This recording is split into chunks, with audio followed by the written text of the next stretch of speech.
El 1 de marzo de 2001 en Indianápolis, un detective se jubilaba con una única espina clavada en el alma, la foto de una joven de 18 años, que parecía exigirle justicia desde su escritorio durante 11 años. El oficial Cooper había buscado al asesino de Lisa Summers, sin éxito, dejando el caso en el frío archivo de los expedientes. Sin resolver en esta entrega de crimen, sin resolver, desenterramos la historia de una joven ejemplar, cuya vida fue truncada en una carretera solitaria, y como la ciencia esperó 17 años para atrapar al monstruo que se creía impune. Lisa Summers era una joven de escasos recursos, pero con una voluntad de hierro, encargada de cuidar a su madre, enferma, y de trabajar en una ruta de periódicos y en un restaurante de comida rápida. Para pagar el alquiler, Lisa personificaba la resiliencia. Su vida era una rutina de esfuerzo y amor filial, hasta la noche del 19 de junio de 1989. Aquella madrugada, Lisa salió de su trabajo en bicicleta para nunca llegar a casa. Su cuerpo fue hallado en un campo baldío desnudo, y con signos de una lucha desesperada por su vida. El escenario era desolador: una bicicleta tirada, un morral esparcido y una joven que lo único que quería era superarse. La investigación inicial se enfrentó a un muro de sombras.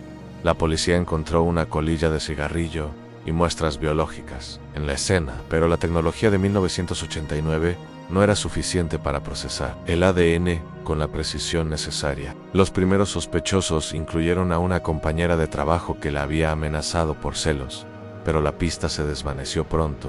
Entonces, aparecieron dos testigos que recordaban haber visto a un hombre cojeando cerca de una joven en bicicleta.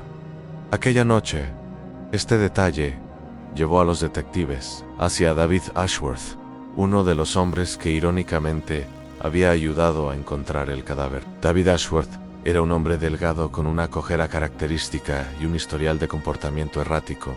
Cuando fue interrogado por primera vez, presentó una coartada proporcionada por su esposa, quien aseguró que él había estado en casa toda la noche. Sin embargo, el detective Cooper nunca dejó de sospechar de aquel hombre, que parecía haber guiado a su amigo directamente hacia el cuerpo de Lisa, como si quisiera que lo encontraran, pero sin pruebas físicas concluyentes y con una coartada sólida.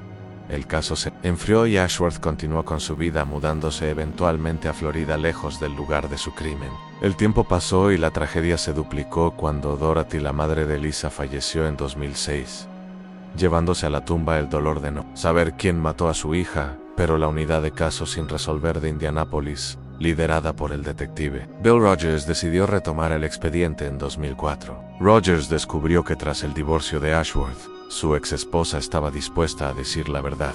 Ella confesó que aquella madrugada su marido había regresado a casa a las 7 de la mañana, sucio, rasguñado y con una historia incoherente sobre una pelea en un bar. La coartada se había derrumbado. Con el camino despejado, el detective Rogers envió las pruebas guardadas durante casi 2 décadas al laboratorio criminalístico. El ADN había avanzado lo suficiente como para analizar muestras microscópicas. La sorpresa fue total al encontrar una coincidencia exacta entre David Ashworth y una mancha de sangre minúscula hallada en el sostén de Lisa, así como la colilla de cigarrillo recolectada 17 años atrás.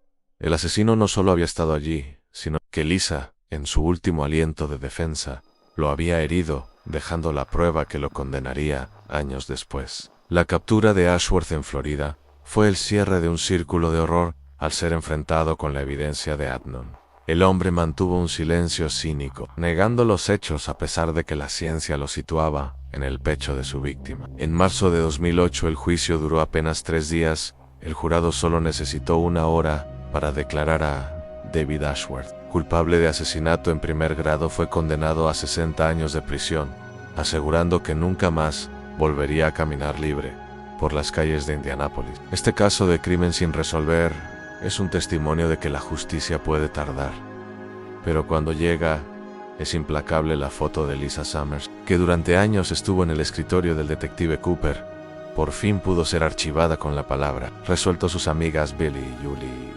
que nunca la olvidaron, hoy pueden visitar su tumba sabiendo que el hombre que rompió su promesa de ser las 3 mosqueteras para siempre está pagando por su atrocidad. La memoria de Lisa vive no solo en sus recuerdos, sino en la victoria de la verdad sobre el tiempo. Hoy recordamos a Lisa Summers no como una cifra más de la violencia, sino como la joven que luchó hasta el final y cuya sangre habló. Por ella, cuando nadie más podía, la historia de Indianápolis nos enseña que no hay crimen perfecto cuando la perseverancia de un detective y el avance de la ciencia se unen para perseguir a la muerte misma. Cerramos este capítulo con la paz de saber que el rey de corazones de su madre y la joven de la bicicleta por fin descansan juntas bajo el amparo de la justicia cumplida.